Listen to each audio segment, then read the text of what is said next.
you.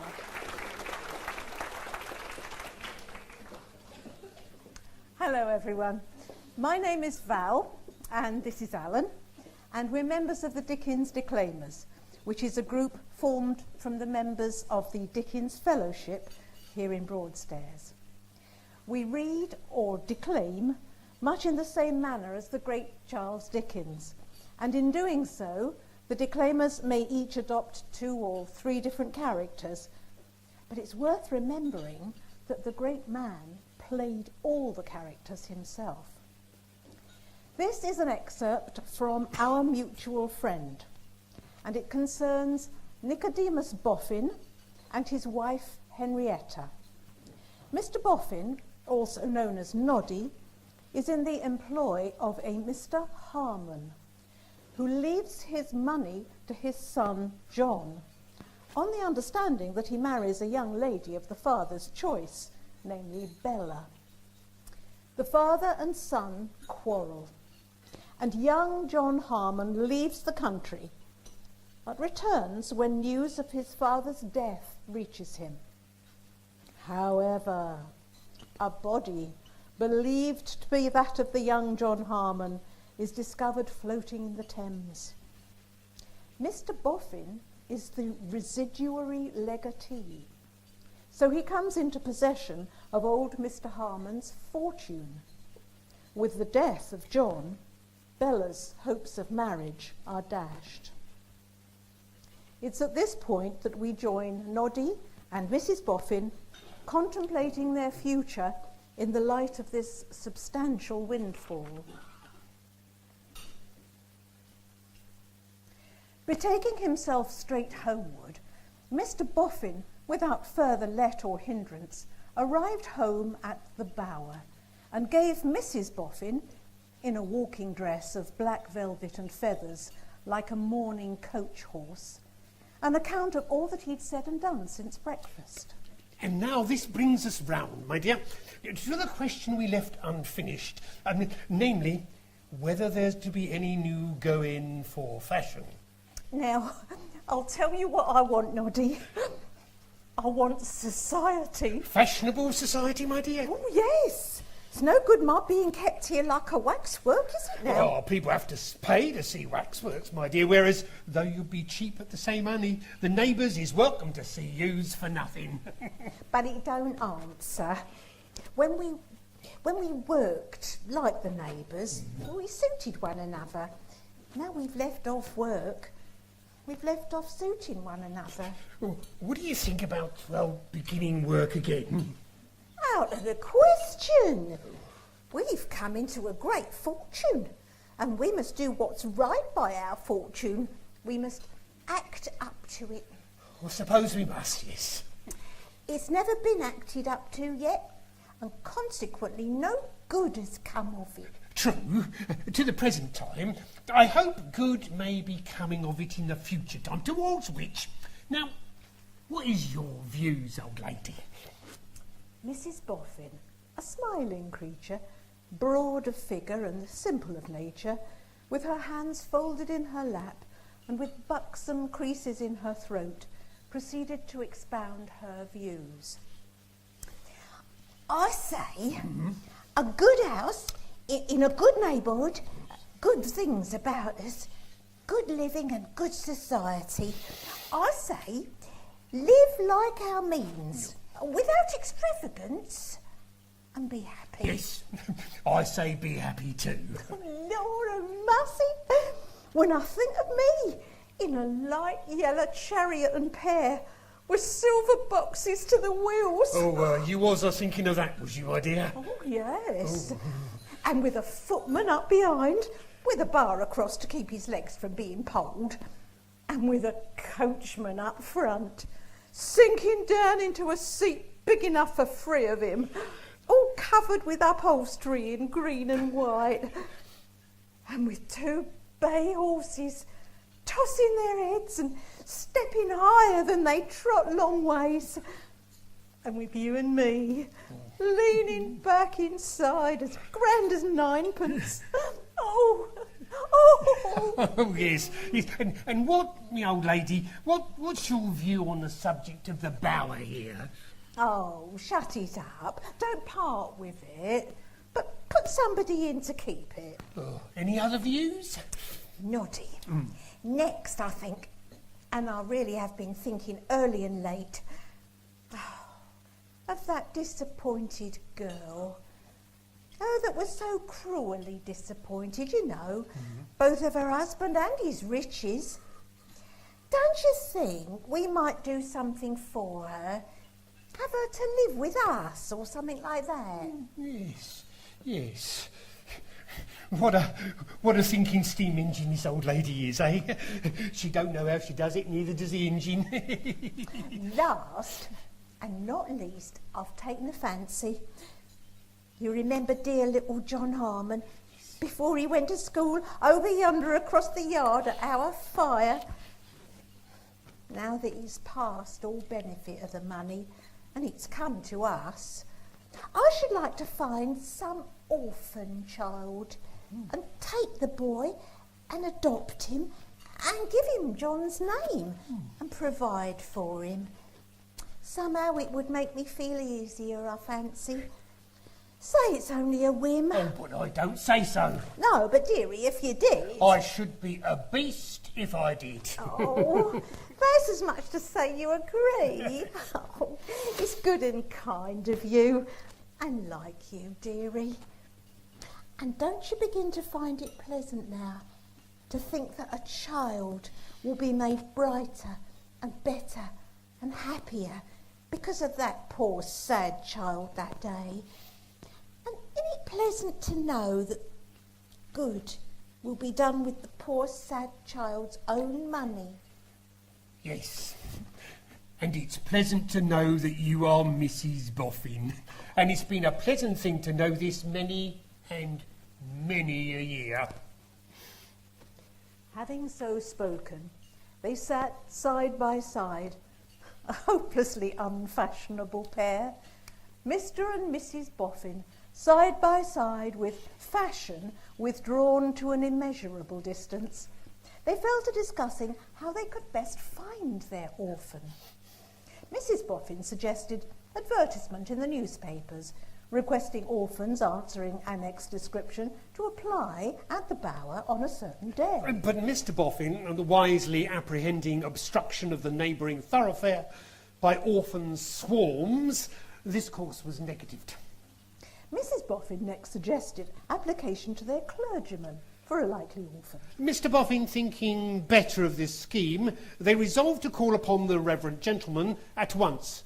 Now, in order that these visits might be visits of state, Mrs. Boffin's carriage was ordered out.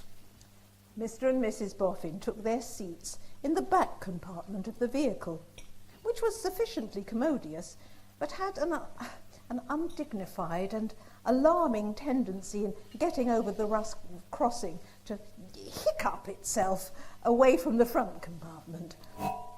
On their being descried emerging from the gates of the Bower, the neighbourhood turned out at door and window to salute the Boffins.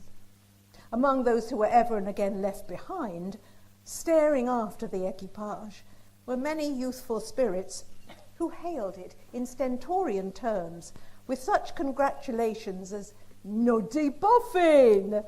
Boffin's money! Down with the dust, Boffin!" and other similar compliments. At length, the Bower district was left behind, and the peaceful dwelling of the Reverend Frank Milvey was gained. Now, the Reverend Frank Milvey's abode was a very modest abode because, well, his income was a very modest income. He was officially accessible to every blundering person with an incoherent to bestow upon him, and he readily received the Boffins. He was quite a young man, expensively educated and wretchedly paid, with quite a young wife and half a dozen quite young children.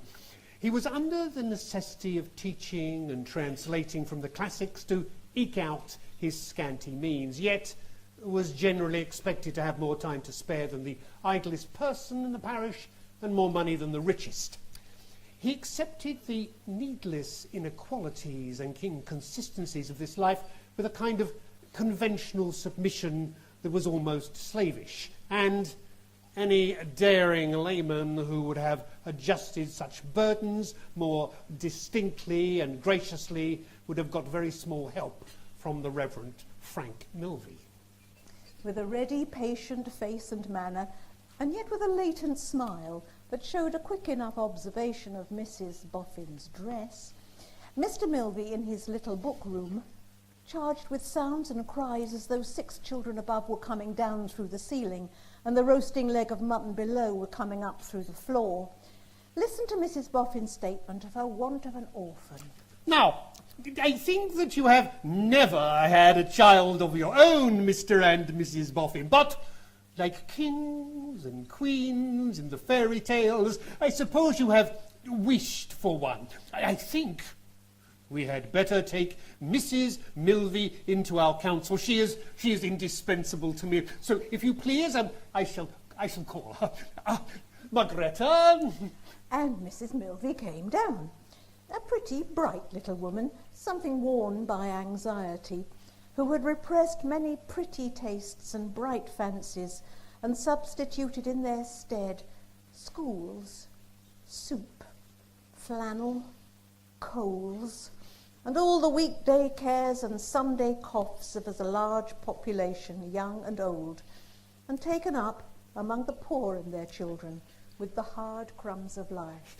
Now, Mr. and Mrs. Boffin, my dear, whose good fortune you have heard of, Mrs. Boffin wishes to adopt a little boy.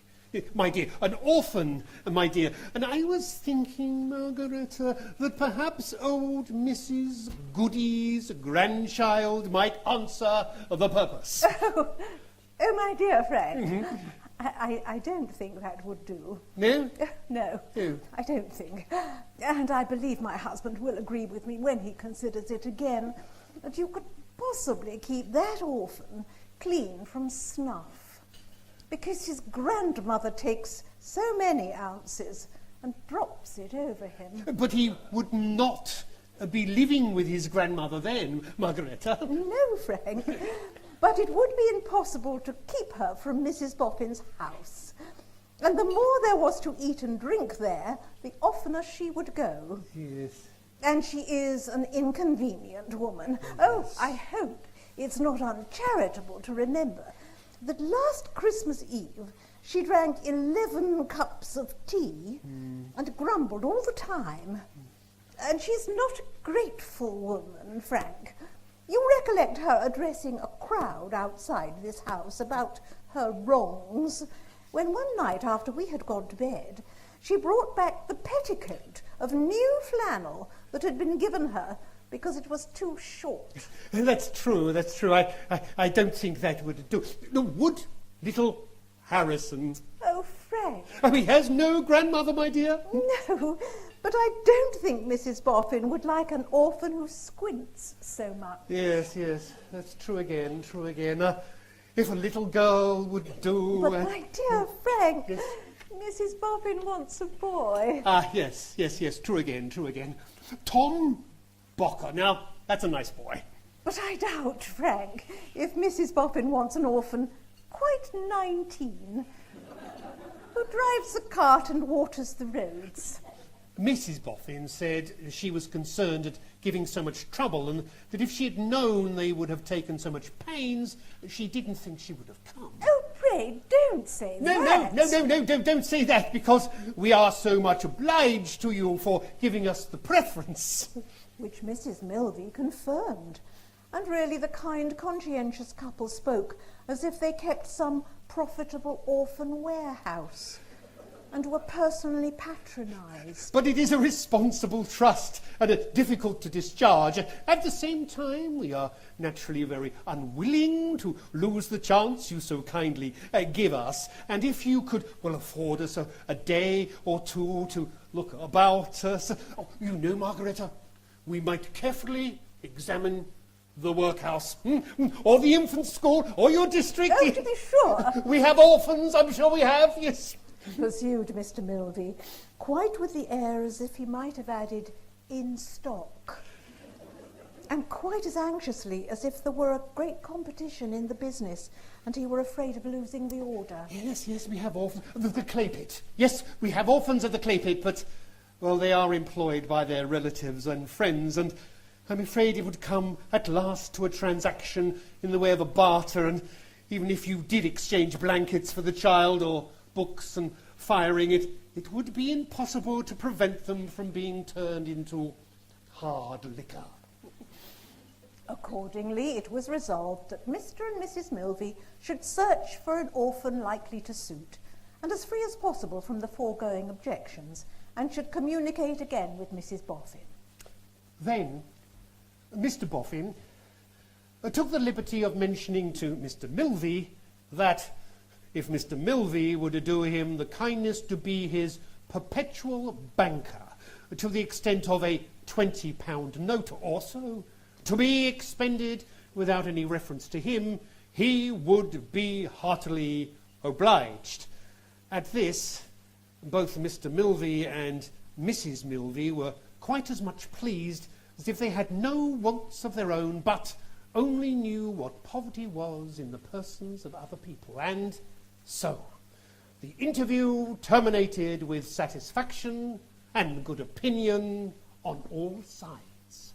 These two ignorant and unpolished people had guided themselves so far on their journey in life by a religious sense of duty and a desire to do right. 10,000 weaknesses and absurdities might have been detected in the breasts of both. 10,000 vanities additional, possibly, in the breast of the woman. But the hard, wrathful and sordid nature that had wrung as much work out of them as could be got in their best days, for as little money as could be paid to hurry on their worst, had never been so warped that it knew their moral straightness and respected it. And this is the eternal law, for evil often stops short at itself and dies with the doer of it, but good never.